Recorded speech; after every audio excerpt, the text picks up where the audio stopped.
وصلی اللہ علی النبی الکریم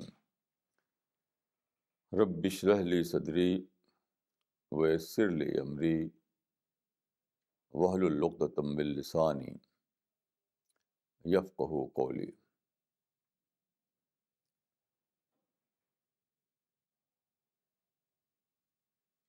Today I want to say a few words about Hadith literature. You know, Hadith is the second most authentic source of the religion of Islam.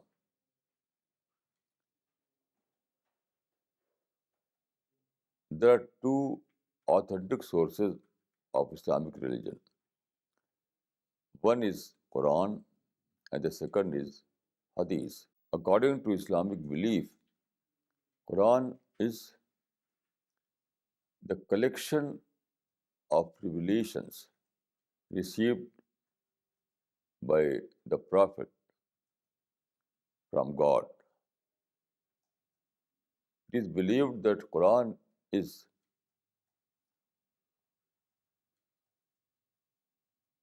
revelation is not only in meaning but also in language. So the message and language both are from God Almighty.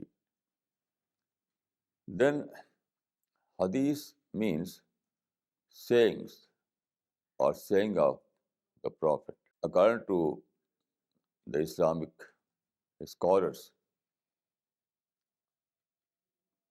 Quran is wahy matlu and Hadith is wahy ghair matlu. It means that Quran is direct revelation from God to the Prophet, and Hadith is the result of inspiration or realization. You know, the Prophet was greatest realized person. His realization was par excellence. So everything he said was under this inspiration or realization. So Hadith is also very, very authentic source in Islamic religion. An Arab scholar has published a book. This book is collection of Hadith. The title of this book is La'alil Hikam. La'alil Hikam means pearls of wisdom, pearls of divine wisdom. I think that this is not the case of only one book. All Hadith literature is pearls of wisdom, pearls of divine wisdom.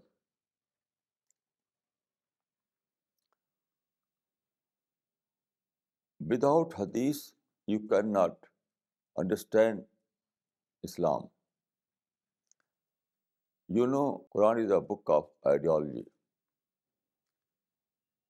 Quran consists of basic principles of Islam.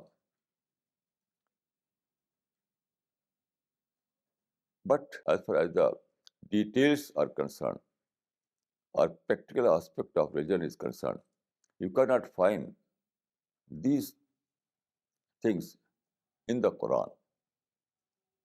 In other words, Quran gives you theoretical base of the Islam.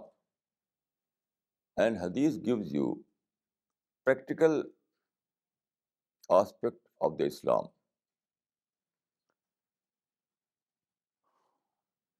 All the practical aspects are given in Hadith, but in Quran you can find only principles, basic principles, and not the practical details.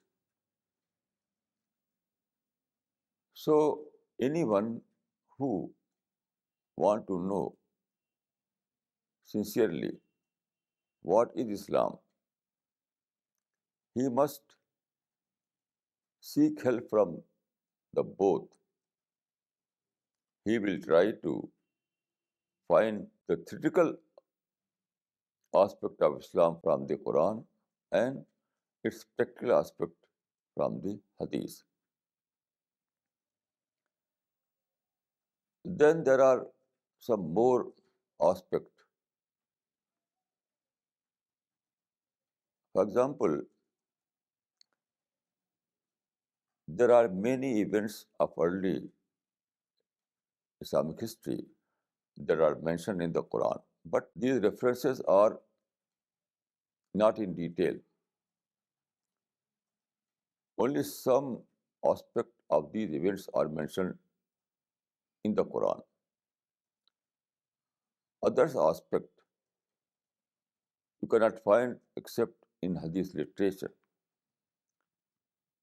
These details that are described in the Quran are very, very important to complete the picture.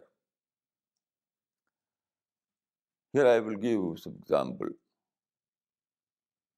You know, the Prophet of Islam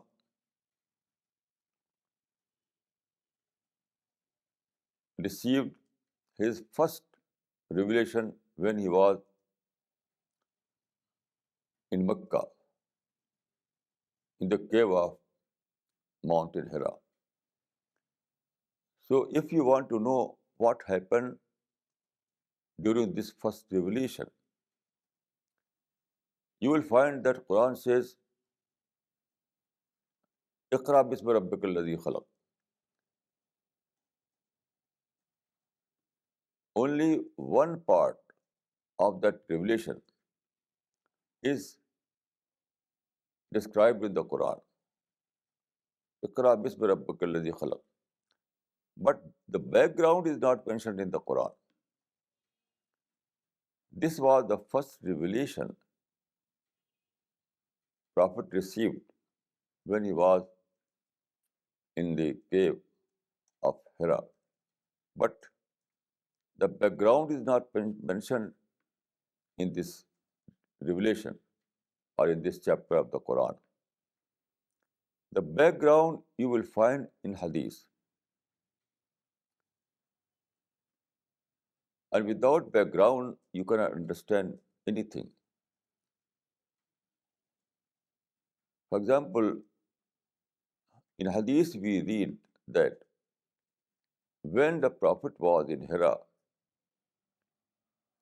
angel Jibreel came to him and said, Ya Muhammad, Iqra. Ya Muhammad, Iqra. O Muhammad, read.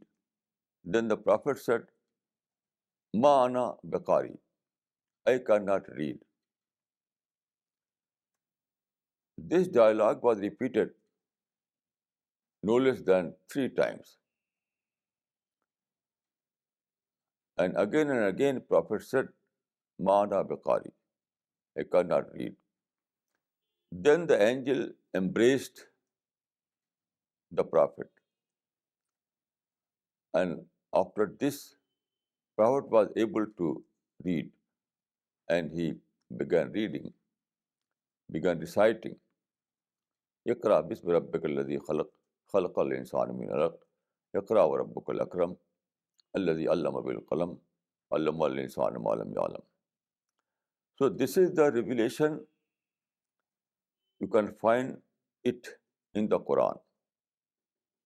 But the background of this first revelation is mentioned only in the Hadith.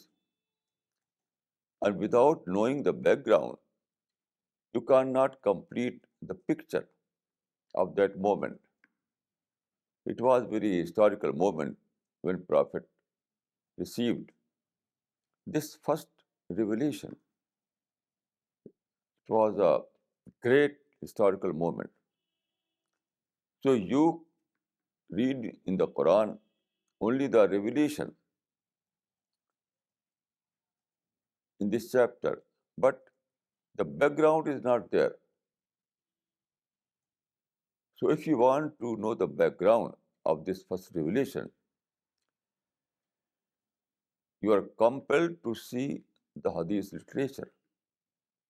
That's very important, very, very important. Then, when Prophet migrated from Mecca to Medina in 622, so it was a very, very dangerous journey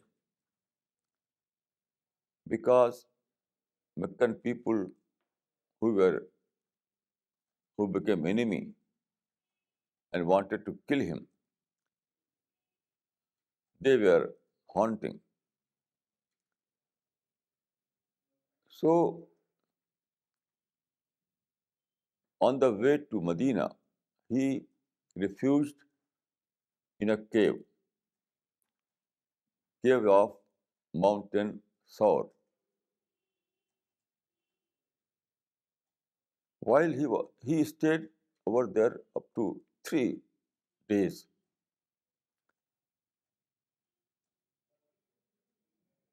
So during these stay, it happened that the enemy reached over there. They were with sword. They wanted to kill the Prophet. So at that time, only Abu Bakr was with the Prophet. Abu Bakr Siddiq saw those enemy people. So he fell in anxiety. And under this anxiety, he said, "O Prophet, you see, they reached here."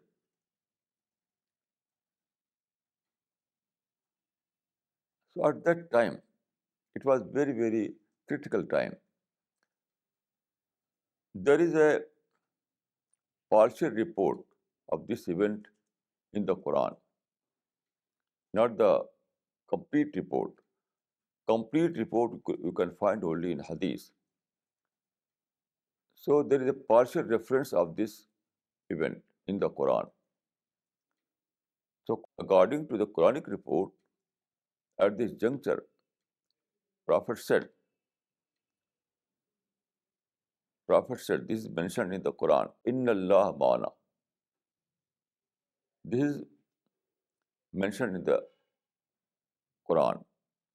That Prophet said to Abu Bakr Siddiq, La takhaf inna Allah ma'ana. Don't fear, God is with us. Don't fear, God is with us. This is mentioned in the Quran. Then, when we read this event in Hadith, we find that at that time, the Prophet said one more thing that was very, very important. This we find in Hadith only. These are mentioned in the Quran. So, according to the Hadith, Prophet said, Ya Abu Bakr, Ma zannuka bisnain, Allahu salisuhuma. O Abu Bakr, what do you think about those whose third companion is God Almighty? So this part which we find in Hadith literature, very, very important to complete the whole event. There are hundreds of such references that tell us that without adding Hadith literature, we cannot understand fully. We can understand the Quran in complete sense. So Hadith is very important. There is a one great scholar has said about Hadith, Man kana fi baytihi majmu'atun min al-ahadith fakannama fihi nabiyyun yatakallam. Anyone who has a book of Hadith in his house, he has a speaking prophet in his house. Here I would like to add that Man kana fi baytihi majmu'atun min al-ahadith fahuwa fi sohbatin nabi. Anyone who has a collection of hadith in his house, he is living in the companion of the Prophet. How? When you read hadith,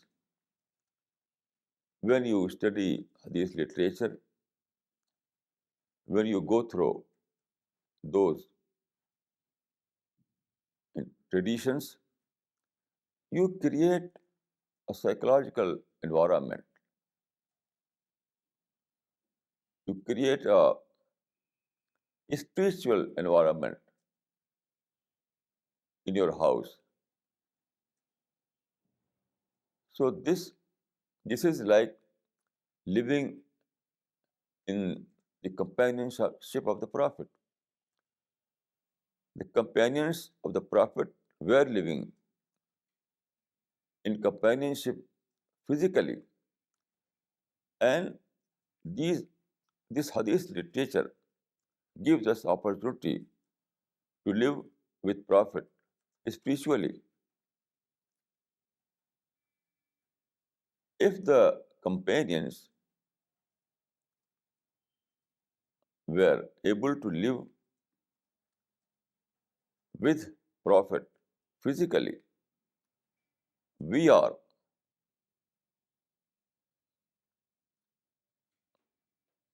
we are able to live with the Prophet spiritually by the help of this hadith literature. So hadith literature is very important. Then Quran is a book of ideology.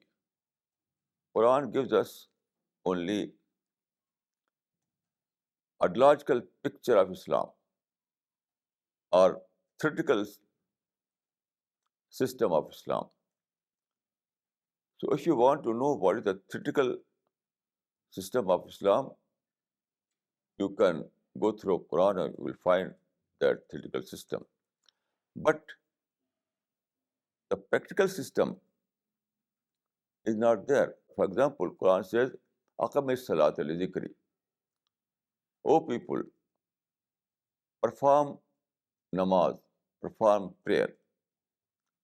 But how to perform prayer? How to do, how to read namaz?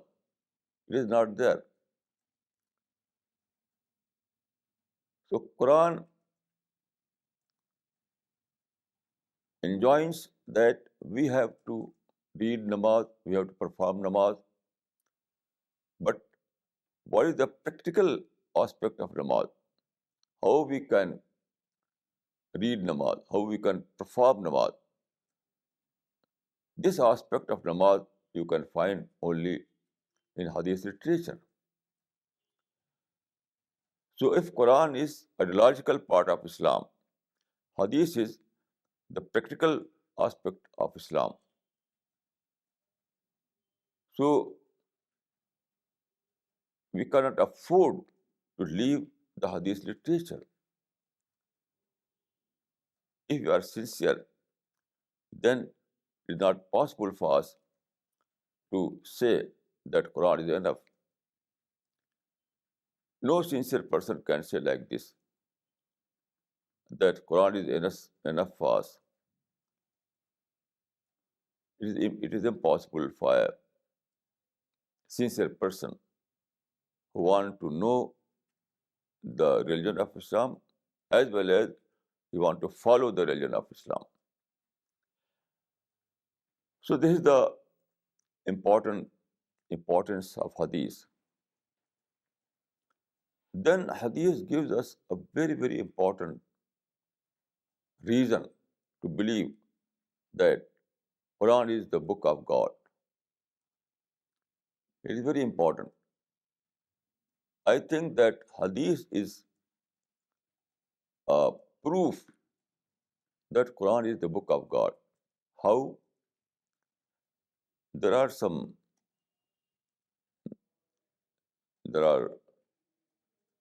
more aspects of this statement, but here I would like to refer only one aspect.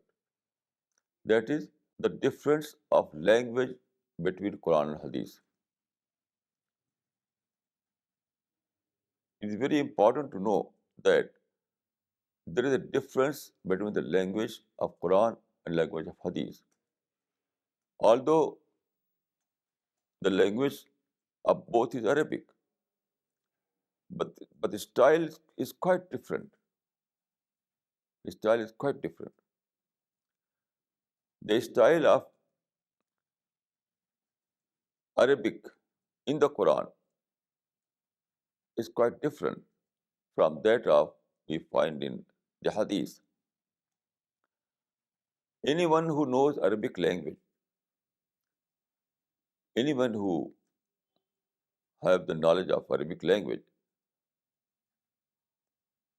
instantly he finds this difference. When he read Quran and when he read Hadith, instantly he will find that the great difference between the style of the two books in terms of language. Then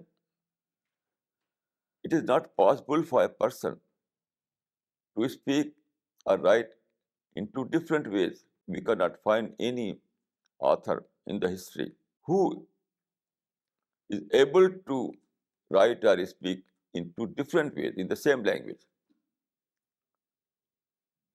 It is impossible. Anyone who knows a language and he speaks in this language or write in this language, so you can easily understand that the style of his speech and writing is one and the same. So no one has the capacity to speak or to write a language in two different ways. So this is a great proof that Muhammad was not the author of the Quran. Generally, secular people say like this, that Quran was written by Muhammad. It is nonsense. Anyone who knows Arabic and he tried to study both the literature, Quran and Hadith, he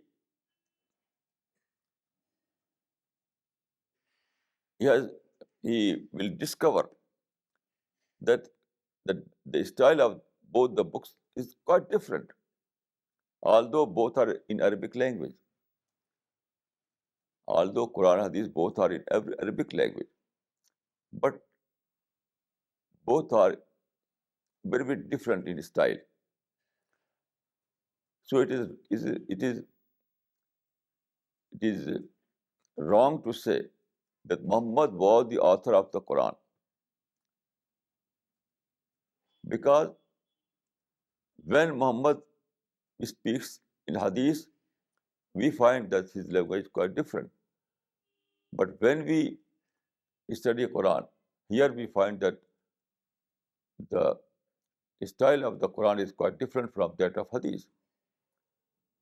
So this difference between Quran and Hadith is itself a proof that Quran was not authored by Muhammad. It was a revealed book, and, and Prophet Muhammad received this book from God Almighty directly. Then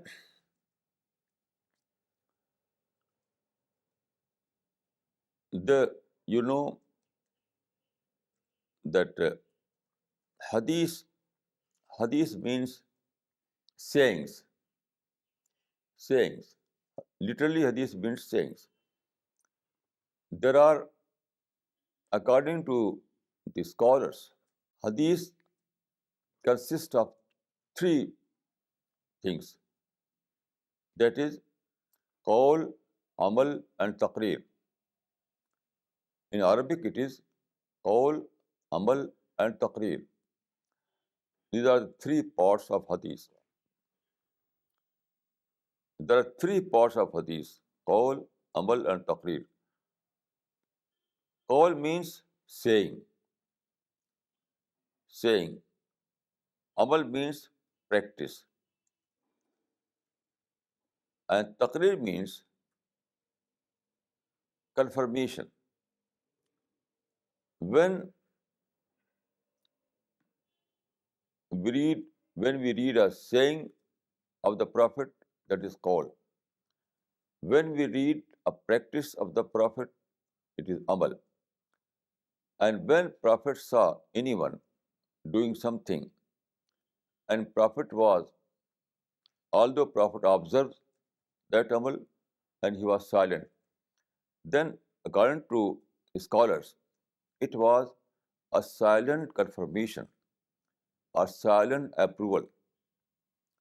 So taqreer means silent approval by the Prophet. So these are three parts of hadith: qawl, amal, and taqreer. Saying and practice and silent approval by the Prophet of Islam. Then there are more than a dozen books of hadith.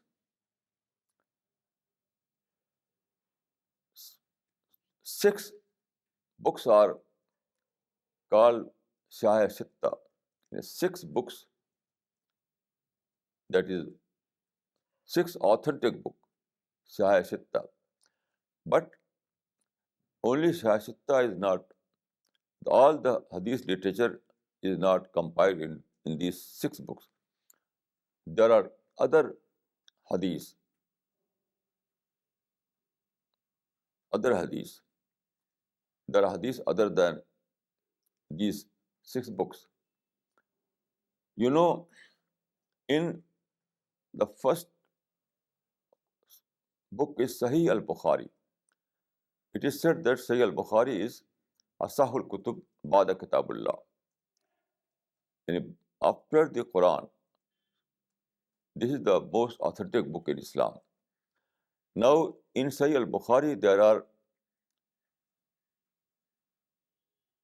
8,000, near about 8,000 hadiths, near about 8,000 traditions. But there are mukarrarat. Mukarrarat means repetition. So if you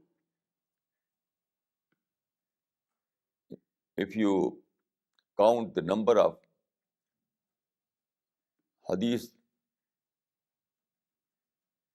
narrated by al-Bukhari, including the mukarrarat, then it is near about 8,000. Then there is the book that is called Musnad Imam Ahmad. Musnad Imam Ahmad. In this book, you can find that more than 10,000, there are more than 10,000 traditions. Then there are other books. Some scholars have compiled book excluding that mukarrarat, that repetitions. One such book is Jamul Usul fi Ahadith Rasul. Jamul Usul fi Ahadith Rasul. In this book, you can find more than near about 10,000 hadiths. 10,000 hadiths. And now all the hadiths are also available on computer. By using computer, you can find out any hadith. So this is the hadith literature. Then there are commentaries, commentary of hadith, that is called Sharhul Hadith, commentary of hadith. Most famous commentary is Fathul Bari. Fathul Bari was compiled by Ibn Hajar al-Asqalani. So Fathul Bari, some scholars say that Fathul Bari is like an encyclopedia of hadith. You can find possibly all the hadith in this book. It's a very voluminous book. So Fathul Bari is compiled by Ibn Hajar al-Asqalani, and it is like an encyclopedia. So it is very important and very famous also. In this book, you can find near about all the hadiths, and also you can read the commentary of those hadiths. So Fathul Bari is very, very important for those who want to understand the meaning of hadith, that is saying of the Prophet of Islam. I have also compiled some books on hadith. One is Mutala Hadith. It is a selection of hadith. So I have published this selection with commentary. Its name was Mutala Hadith. At present, it is available in Urdu only. Inshallah, in future, we will publish it in English also. So, it is very, very important to study hadith. I think all the hadith, there are about all the book of hadith are now available in English also. According to my knowledge, all the hadith that was compiled originally in Arabic, now these hadith literature, now this hadith literature is available in English also. So it is very good news that those who want to read hadith in English language, they can find any book, any hadith book from the market. So it is very important. I have studied all the religions, but I never find such kind of literature in any other religion.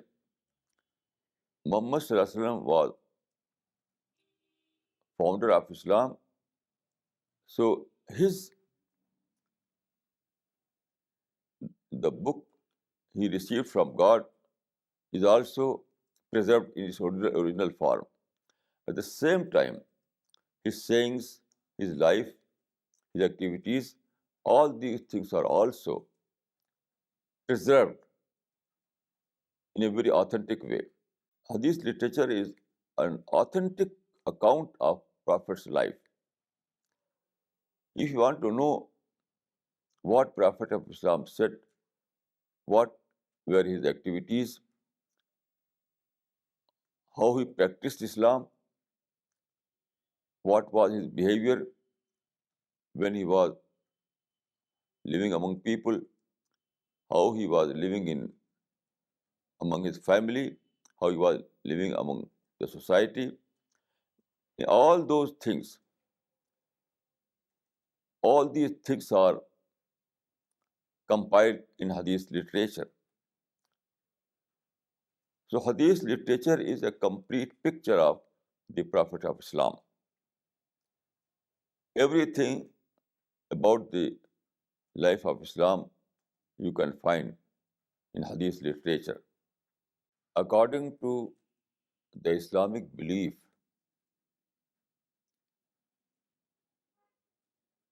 there is no difference as far as the authenticity is concerned. There is no difference between Quran and Hadith. Anything which we read in the Quran is authentic. So is the case of Hadith. Anything which we read in Hadith is also authentic. Now,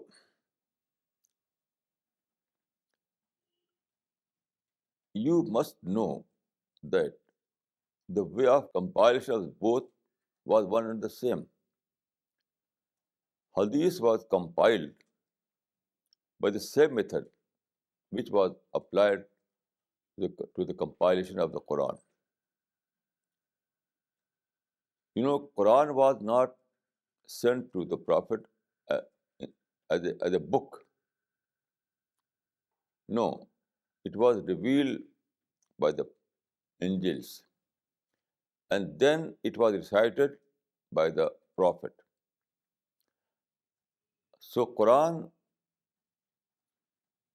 the method of the Quran was that Prophet received revelation and then he repeated or recited that revelation.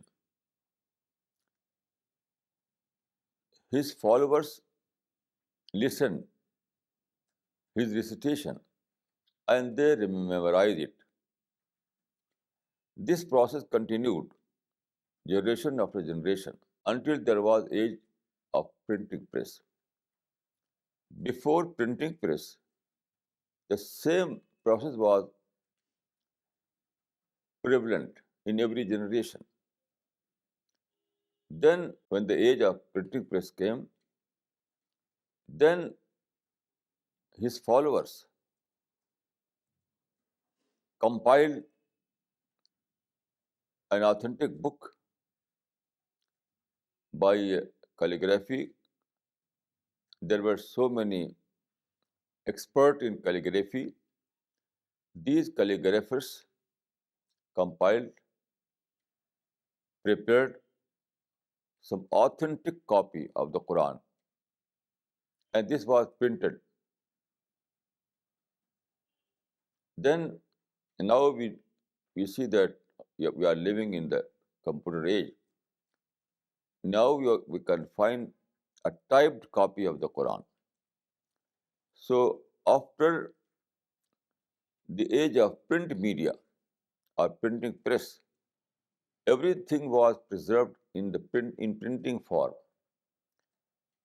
Before it was preserved in memory as well as through calligraphy. Now it is preserved in the form of printing books, printed books. Same process was repeated in Hadith also.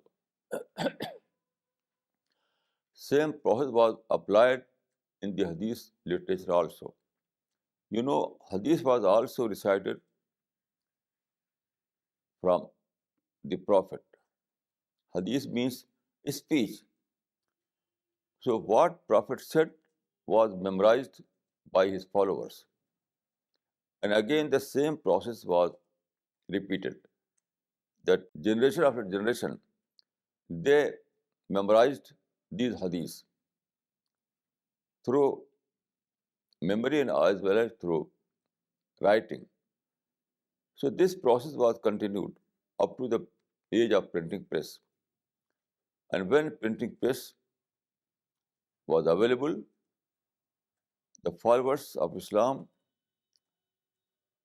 applied this technique and they prepared printed copies of Hadith. So the method of compilation and preservation was one and the same.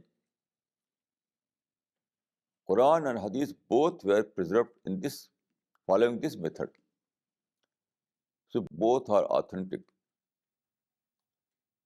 It is true that there are some mawzu hadith. Mawzu means fabricated hadith. These fabricated hadiths were also written and mostly during the Abbasid period.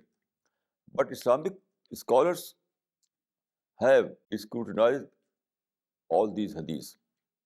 For example, there was a great Islamic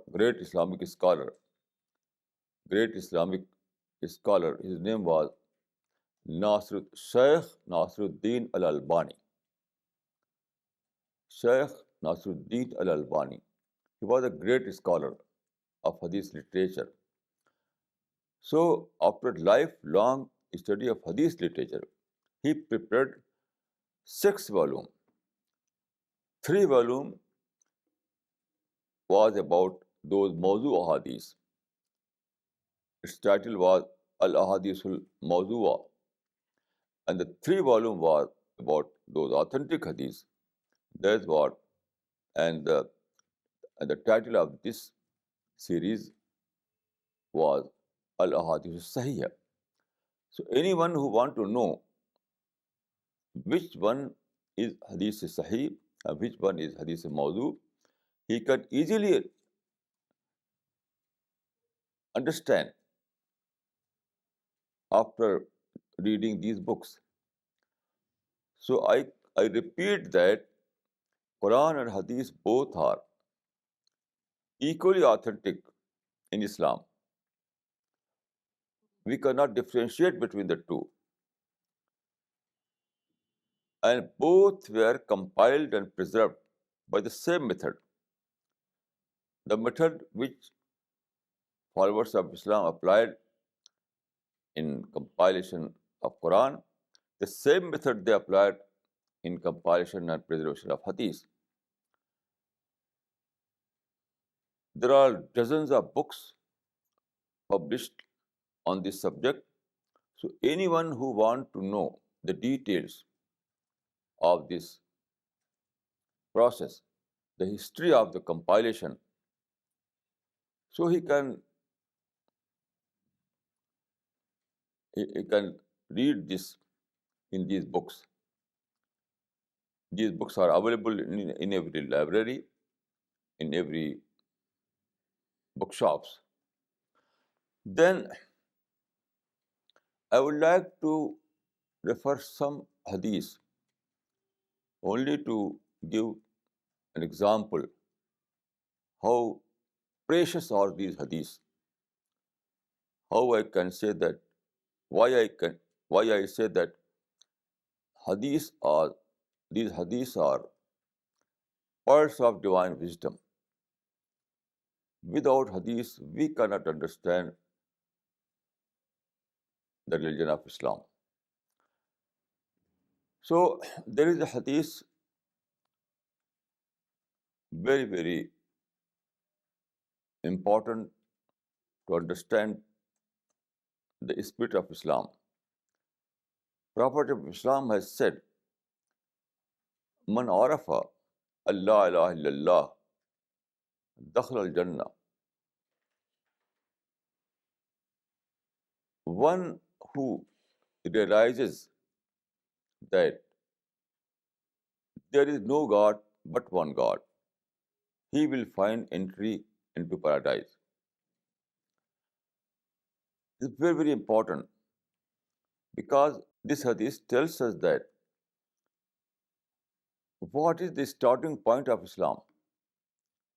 What is the starting point of this faith? It is realization. It is discovery. So In Arabic it is al-marifa. Marifa means realization. So the starting point of Islam is realization and not simply recitation of kalima or born in a Muslim family. There is not starting point of Islam. Your Islam begins when you realize or discover the truth of Islam, the truth of God's existence. So when you discover God, when you discover the truth of God, then your Islam begins. Man arafa la ilaha illallah dakhala al-jannah. One who realizes that there is no God but one God, he will find entry into paradise. So this is very important. From this hadith, we know that the starting point of Islam is not recitation of kalma or, or simply birth in some Muslim family, but the starting point is realization, discovery. From realization or discovery, you enter Islam, Islamic faith. You find entry into Islamic faith. And then you follow the whole system of Islam. Then there is hadith about worship. What is worship in Islam? This hadith tells us that Ta'budillah kannaka tara.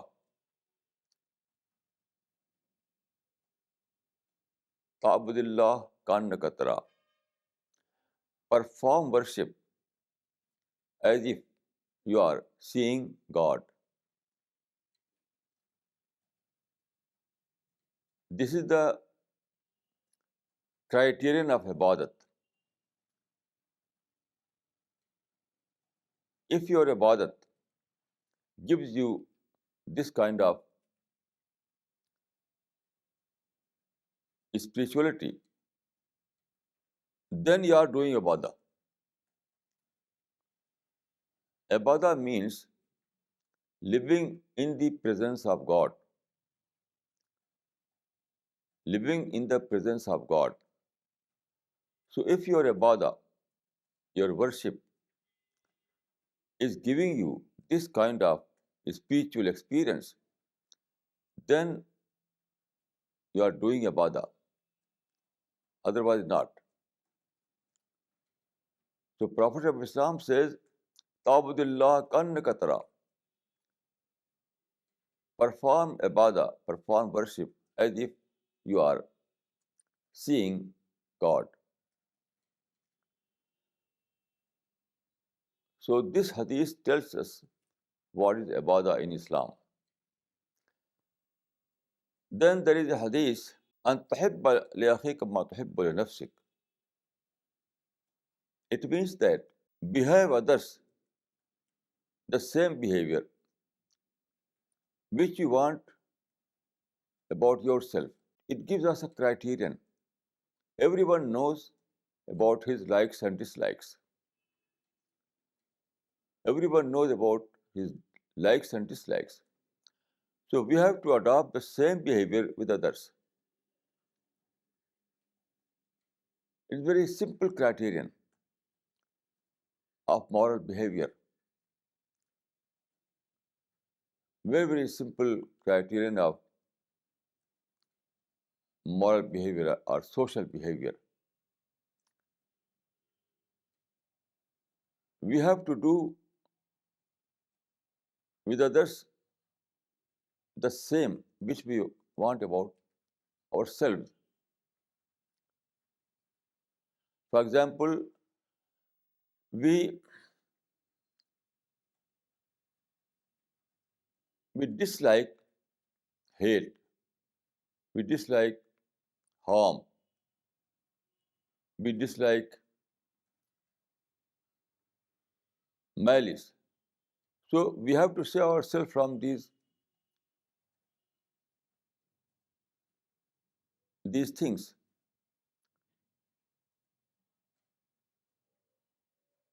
We want to be loved from others, so we have to love others. So it is a very simple criterion of moral behavior.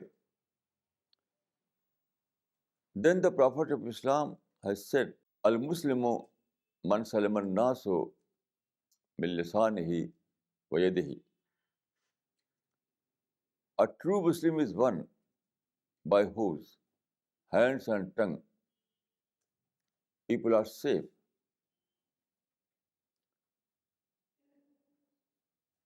This hadith tells us that we have to live in a society as a harmless person. We have to live among people as a peaceful person. This is very important. Then the Prophet of Islam has said, وَعَلَى الْعَاقِلِ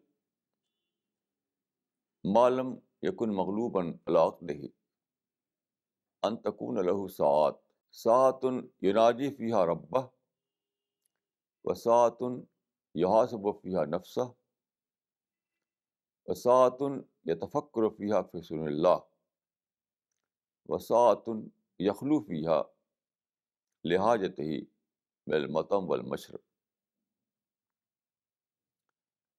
It means that every wise person must follow this pattern of life.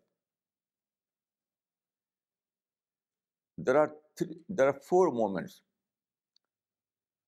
Every person must experience these four moments in his daily life. The first moment or first experience, every person must experience these four things in his life. The first experience is that he find moment when he is in conversation with God. He find some moment in his life, in his daily life, when he is engaged in conversation with God. Then the second experience, that he must have some moment when he is engaged in introspection. He must experience some moment in his daily life when he is engaged in introspection. Then the third experience, that he must find some moment when he is contemplating the creature,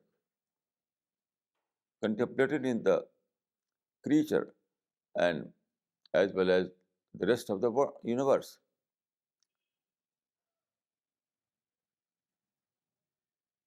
So these are four moments or four experiences. One is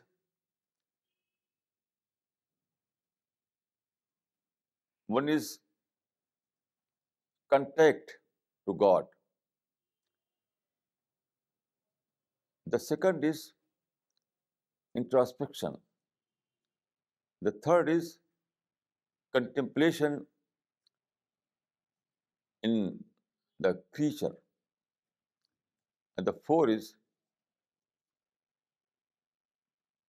يتفق four is يخلو فيها لحاجته من المطر والمشرب. Four is to find your livelihood. Livelihood. You have to engage yourself in your worldly needs. These are four moments in which one must divide his daily life. Then there is a hadith. The Prophet of Islam has said, Amarani Rabbi Betisin, Khashyati Allah fi sirri wal alaniya, wa kalimati al-adl fi al-ghadab wal raza, wal qasd fi al-faqr wal ghana, wa an asal man qata'ani, wa afu amman zalamani, wa an yakuna samti fikran, wa nutqi zikran, wa nadri ibratan. It means that God has given me 9 commandments. 9 commandments. First is to fear God in public and in private, both. To fear God in public and private, both.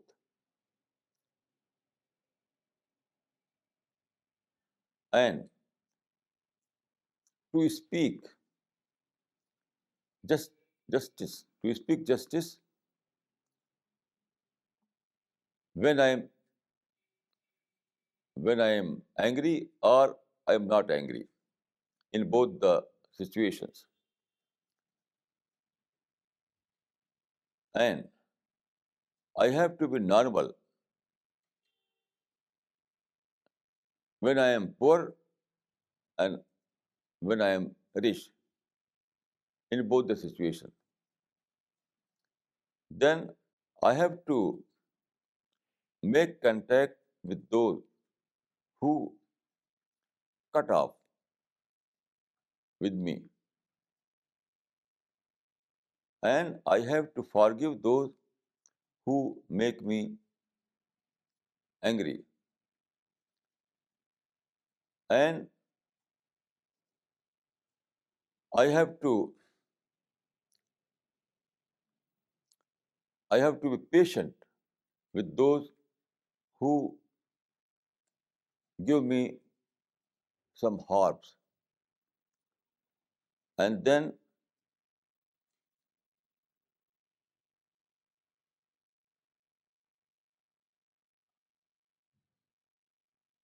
أمرني ربي بتسع خشية الله في السر والعلانية وكلمة العدل في الغضب والرضا والقصد في الفقر والغنى وأن أصل من قطعني وأعفو عمن ظلمني وأن أكون صمتي فكرا ونطق ذكرا ونذري عبرة. And my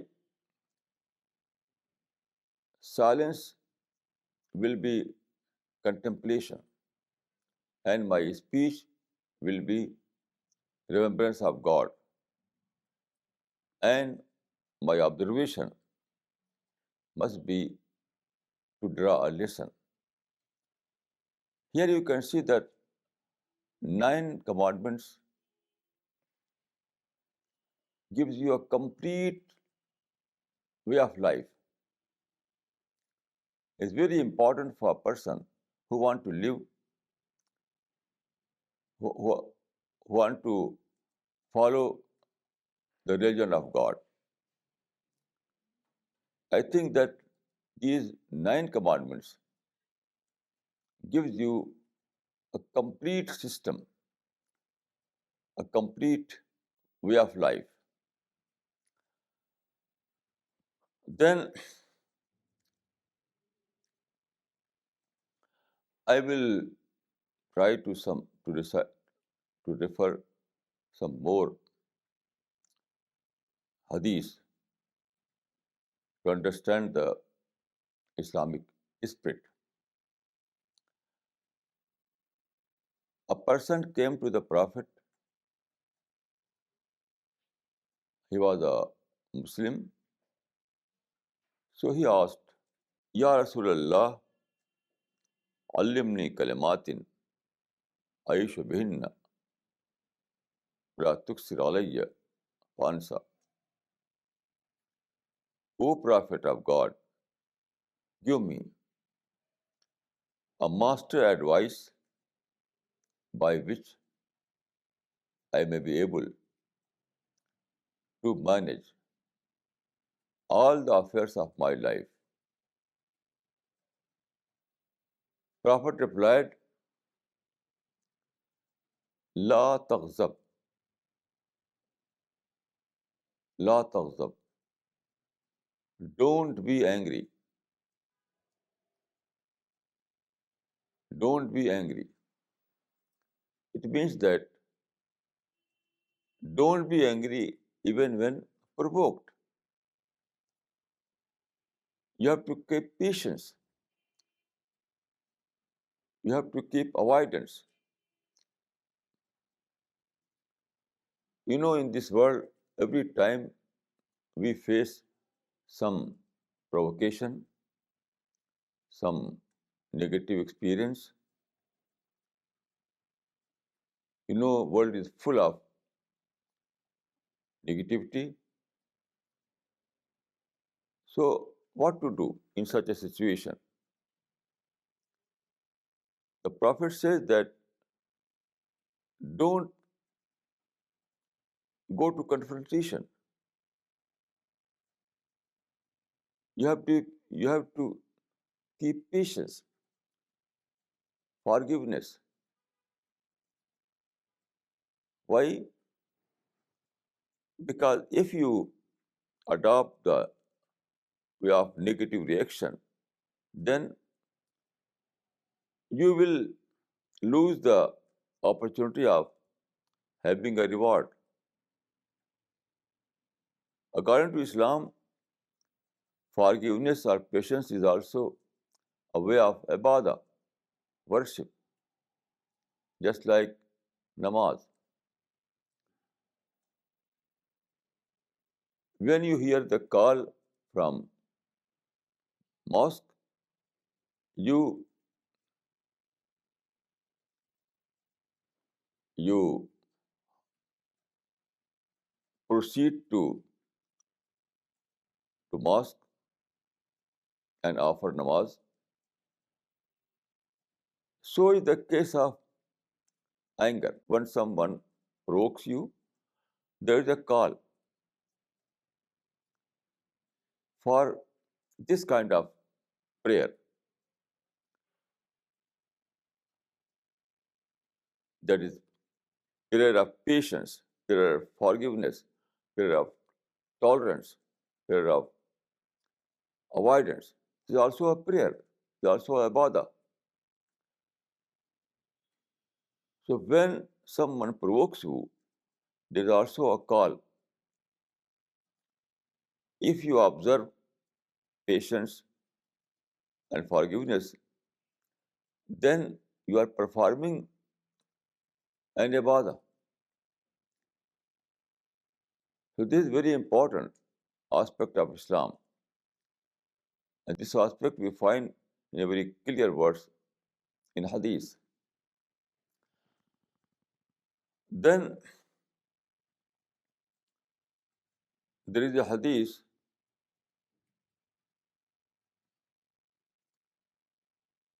Wallahi la yu'minu, Wallahi la yu'minu, Wallahi la yu'minu, Alladhi la ya'manu jaruhu bawa'iqahu.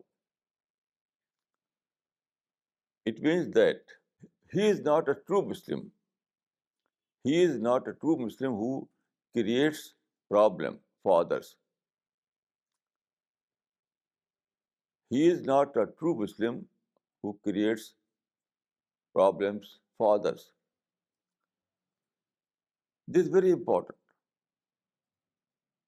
Then there is Hadith, illam tanfahu fala tadurrahu.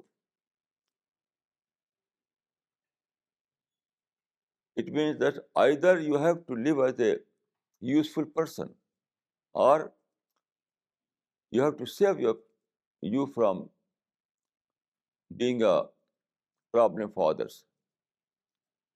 So, in terms of morality, there are only two positions in Islam. One is that you have to live in your society as a useful person, as a useful person for others. This is the first position. Then the second position is that you save yourself from creating problems for others. You have to live as a no problem person. So there are only two positions. Either you have to live as a useful person or you have to live as a no problem person. There is no third position. If you are harmful to others, then you cannot find blessings from God. If you are a problem person, then again you will be deprived from the blessing of God. This is mentioned in the Hadith in a very clear words. Then there is Hadith. If you want to live as a lovely person among people, if you want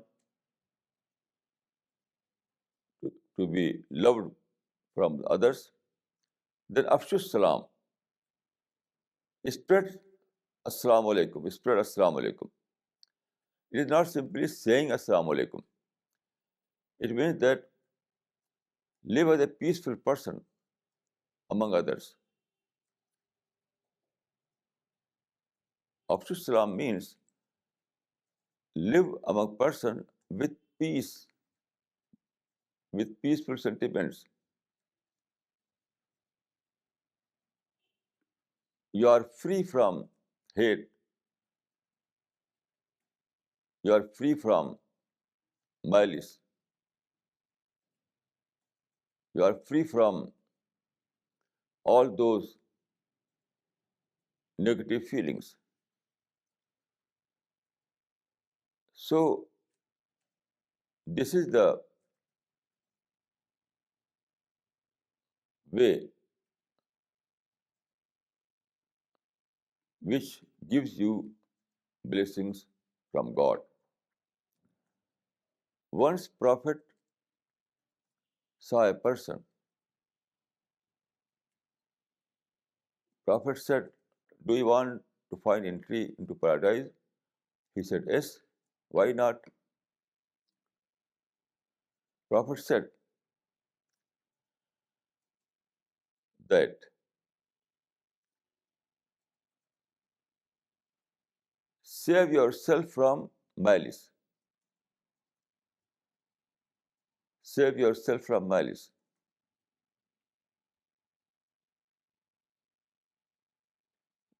ولا تكن في قلبك غش لأحد. You have to save yourself from malice, from negative thoughts. This is very important. If you want to receive blessings from God, you want to find entry into paradise, you have to adopt this character. You have to adopt this character.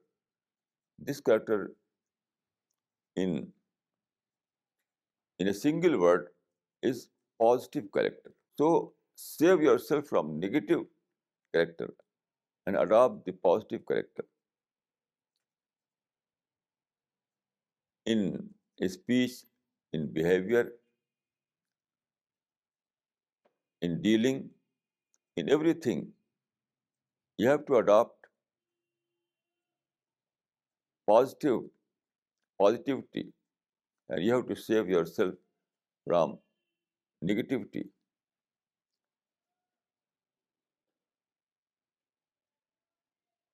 In other words, I can say that there are flowers, at the same time there are thorns. If you see a plant, if you see a rose plant, you will find that there are flowers, beautiful flowers, and on the same branch there are thorns. So if you want to find entry into paradise, you have to live among people as flowers. And if you want to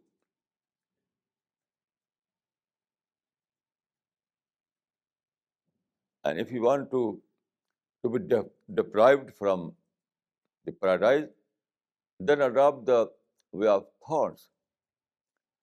So thus God gives a demonstration. Thorn and flowers both are a demonstration from God.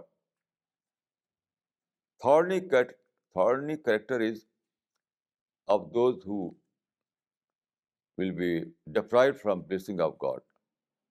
And flower-like character is of those who will find blessings from God. The Prophet once said that Maslul Mu'min kamaslil khama. Mu'min is like a tender plant. So this is the example of a mu'min. You have to live with positivity. You have to live as a flower. Then you will find the blessing of God, and finally you will find entry into paradise. أقول قولي هذا وأستغفر الله لي ولكم أجمعين.